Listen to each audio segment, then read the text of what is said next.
love art. Whether it be a movie, a book, comics, drawings, paintings, music, of course, and video games. Video games, just like other art forms, have many different genres. Some popular ones are FPSs, RPGs, and Minecraft. There are also some more niche genres, like visual novels, card games, and this video's topic, tower defense. Video games are one of my favorite niche genre art pieces.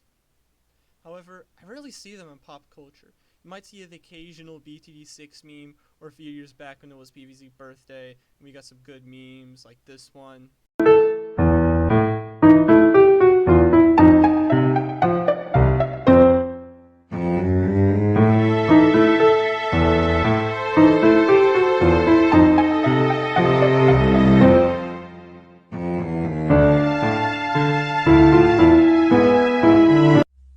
Blabby wobble.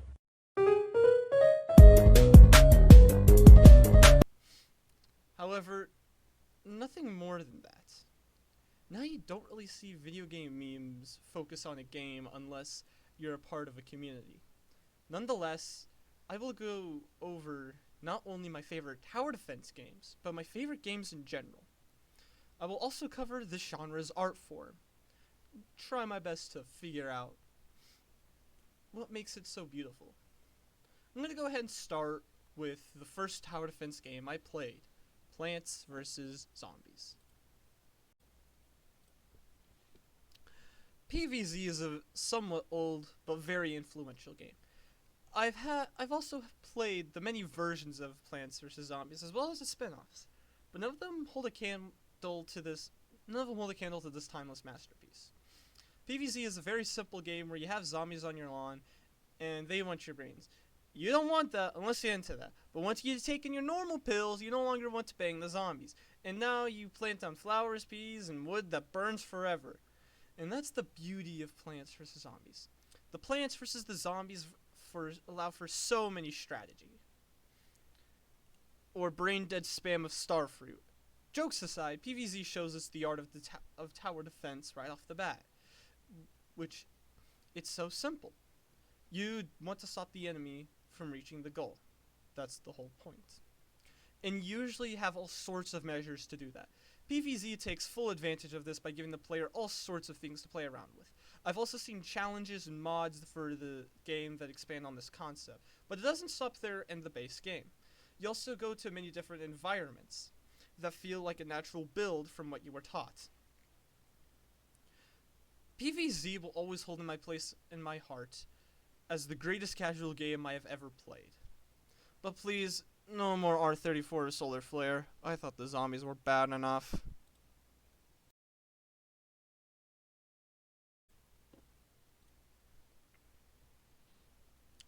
BTD6 is my most played tower defense game, just because of the sheer amount of content that there is. BTD6 is just like Plants vs. Zombies, however now it's monkey versus balloon. But the key difference is how health works for balloons. In PvZ, the zombies have a hidden health value that the plants have to whittle down or show them all as swag. Here, the balloons have layers, and these layers go down with each hit. And once they go down into red balloons, they just need one more damage for them to die. It's a very interesting concept that quickly devolves into a mess that doesn't make sense. I mean, can you... Anyways, BTD6 has the most diverse amount of strategies out of these three games, as well as the most maps, upgrades, modes, a difficulty system, and monkey brain go burrow and see the other monkey. The monkeys here are brimming with personality, especially the heroes. I love every one of these guys. However, some are just not good.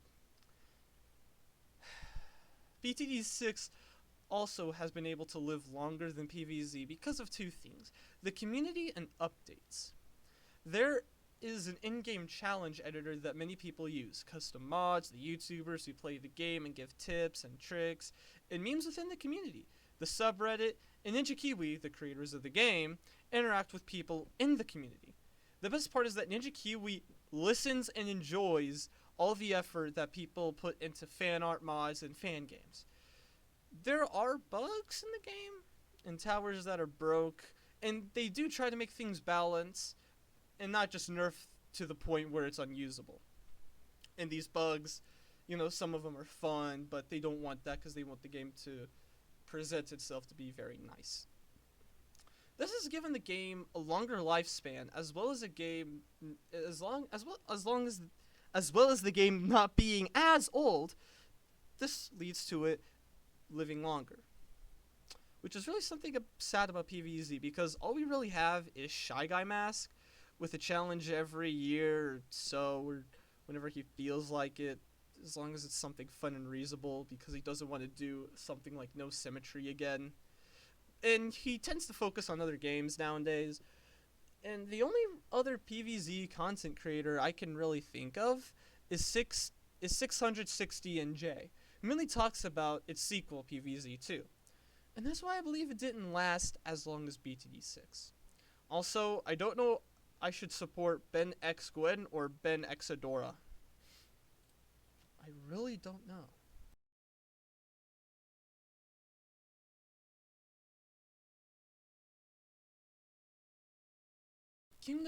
Kingdom Rush is probably the greatest with strategy, because your towers are limited, your placement is limited, and you have troops that stop the enemies in their tracks. Or at least in Origins it's like that. I never played Origins, so I can't say, but I have played Kingdom Rush and Frontiers. But I'm going to be talking about Kingdom Rush, the first game here, which these units are used for stalling. That is until you get the Tesla in the first game and the Battle Mecha in the second. Kingdom Rush has a fun art style, a story, and limited towers that are easy to keep track of. Kingdom Rush is the king of strategy here, out of these three games. You have 3 towers that are traditional, and then there's the barracks, which sends troops to fight oncoming enemies. This is very interesting because you could stall the enemies while your towers pick them off, which is the strat you're supposed to be using unless you put all your money into the bombardment. But if you play the game as intended, you have 4 types of enemies: rushers, tanks, flyers, and fighters. Rushers could take 2 forms: really fast enemies or a huge swarm of enemies. Tanks take a lot of damage and easily take out your troops. Flyers, which just fly, only take damage from archers and wizards, and fighters, which don't care about getting to the end goal and just destroying your troops. This means that you have to use the Tesla to get by any of the last 3 levels. I'll go ahead and address the Tesla here. It's the best tower in the game and probably the franchise. The Forest Guardians and Blade Singers seem powerful enough, but I can't really assess them without playing the game. But the Tesla is not an instant win button. It's just a really good hard carry.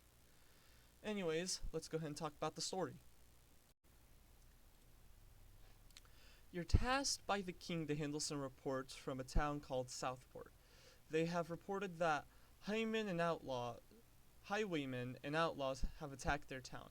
Once you get there, it's not either of those, but goblins and orcs.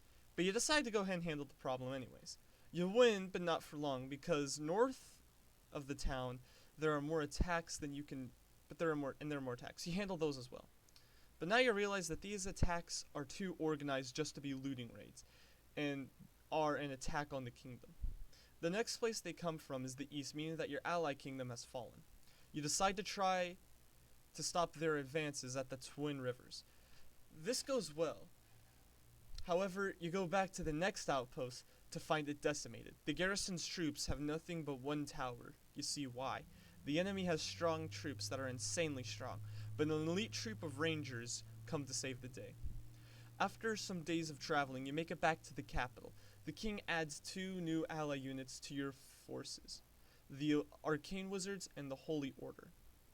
You take your forces and stop the attack on your kingdom, but once you thought you won, a huge machine comes, and this machine, called the Juggernaut, comes to destroy the capital. However, you defeat this and continue on. You now made it to the kingdom's old mines, which now trolls inhabit. The king trusts you to make a safe passage through here, and he gives you his Royal Musketeer unit. As you and your troops march on, you can't shake the feeling that a huge monster is approaching. As you and your troops march on, you can't shake the feeling that... Oh, I just read that. But as of now, it's just the troll tribes. You think to yourself that this is a good place to experiment with the barbarians and dwarven technology, like the 500mm Big Bertha that you've been given. and you finally make it to the Stormcloud Temple, and the sorcerers are now under your command. They will also be able to teleport you to the realm of Varardol as they cast it. The enemies show up, and now you just need to try to prevent them from getting in. You think you won't, but then the legendary Yeti shows himself, JT. You defeat him and get transported to Varvardol. This place is a wasteland, and you just have to pray that your men won't suffer the loss of their spirits. Good thing that one more dwarven technology just made its way here. The Tesla times 104. Yippee! The Tesla 104 is really powerful, and this is the boost your men need to win this next battle. You keep approaching, but you feel that you're approaching the end of your journey. But one more battle stands in your way. Before the final confrontation at the Dark Tower, your men are filled with honor, valor, and purpose, which leads to an epic battle. And the hardest level in the game, probably. And you make it to the Dark Tower to confront Vesnan, the leader of these dark forces. After an epic battle, or Big Bertha 500mm spam, you fight the last of his forces, but he decides to take things into his own hands, and he starts on his way to defeat your forces. He summons demons and endless amounts of undead and disables your towers. Even if you're able to survive after he dies and transforms... After he dies, he transforms into a human demon, stopping all of his tricks and just rushes you fast. But if he loses once, he will lose twice. After all of that, you get to celebrate your win. That is until you play the sequel. I love this game, but no one talks about it. Name one Kingdom Rush meme that is popular. You can't. Okay, so here in the script it says make sad noises, and then also in the script it says talk about how to make sad noises but can't do it. Can't do them. I think that fits here. It definitely does. I also believe that I have the answer to this problem. It's kind of hard. It's really hard to play the entire franchise. Yes, it is a mobile game, but it costs money to play to their full extent no matter what version you're playing. And even then, only 2 of the games out of the entire franchise are free. PvZ did cost money, however, it was really accessible, and back in 2009, which I believe Kingdom Rush came out that year or even maybe before, but it was free then. Plants vs. Zombies costed money then. I was first exposed to Plants vs. Zombies on the DS. Even for someone as poor as me, I was still able to play the ugliest version of it.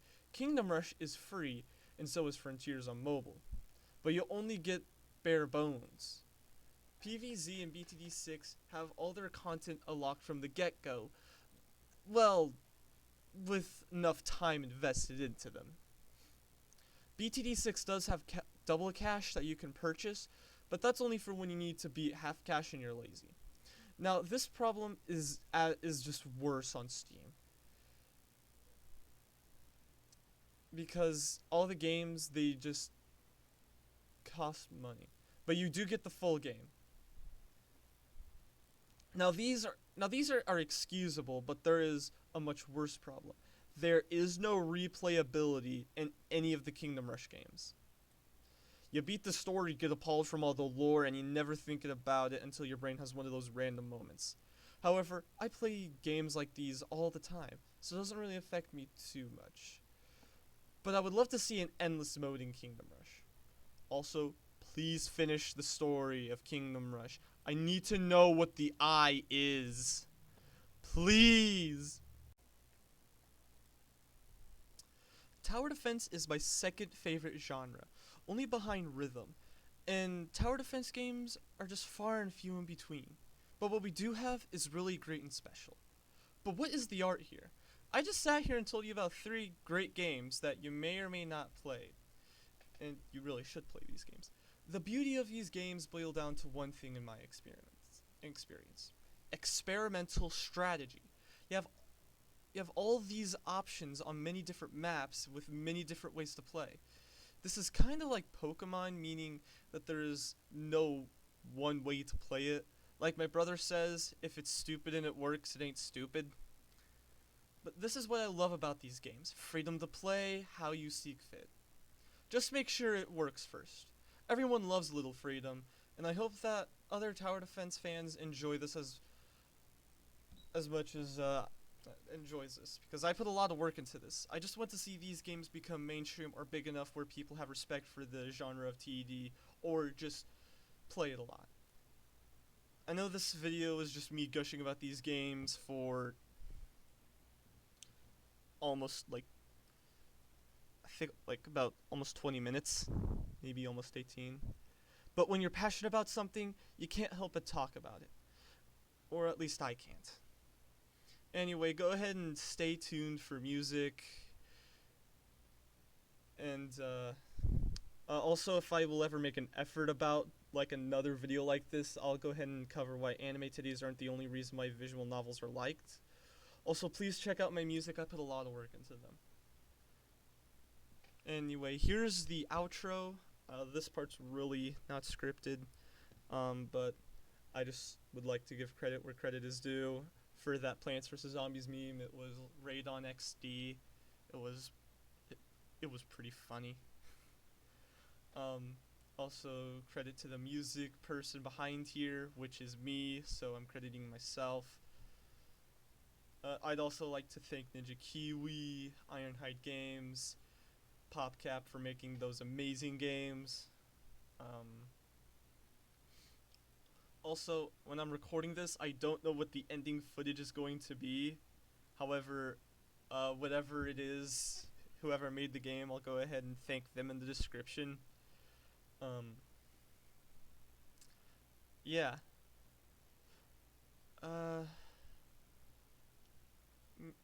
Yeah. I think that's about all I want to say. But I hope that you guys just enjoy this video. Thanks for watching. Alright. I'm a little bit dumb.